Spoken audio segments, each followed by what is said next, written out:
It's our 25th anniversary. That's a tremendous accomplishment.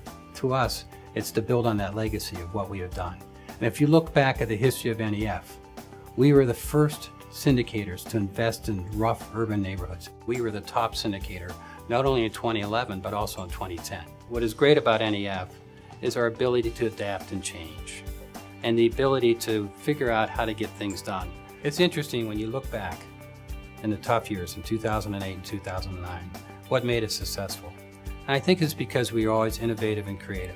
Since 2008, we've seen a huge change in the amount of requirements that we have from our investors. It starts by listening to what our investors and our developers need and want.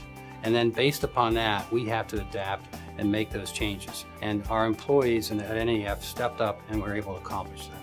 Getting things done straight for the investors when they need it. But most importantly, it's about who you're serving. It's the single mother that is in a comfortable home. There's nothing more special to go out and visit a property that is you're in the middle of a ribbon cutting ceremony, and you end up talking to one of the families that are moving into the unit. It makes you come back and you're excited again, and you start saying, we got to stay focused on what we're doing.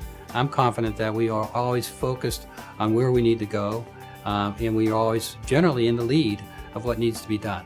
Most recently, we talk about the homeless vet program. That is one of the things that we're proving to investors. This is something you want to invest in. This is something you want to have part of your portfolio. For us, building on that legacy, being able to go to the next big thing is important. 2012 brings a lot of new challenges for us. What we've seen is a tremendous cutback in funds available for those developments, both from the state and federal side. That's huge. We're very concerned about all that's going on in Washington. After all, this is a federal program. On the national level, the uncertain political environment presents its own sets of challenges. 2011 was a tremendous year for NEF. We closed on $833 million in deals. And if you look at 2010, we also closed on $835 million in deals. Combined, that's over $1.6 billion in equity, representing some 85 deals and 5,300 units of housing, creating over 6,500 jobs. I am confident that we will continue as a leader in this industry. For me, change is important, and you can't stand still. My name is Joe Hagan. I'm President and CEO of the National Equity Fund, and I look forward to a tremendous 2012.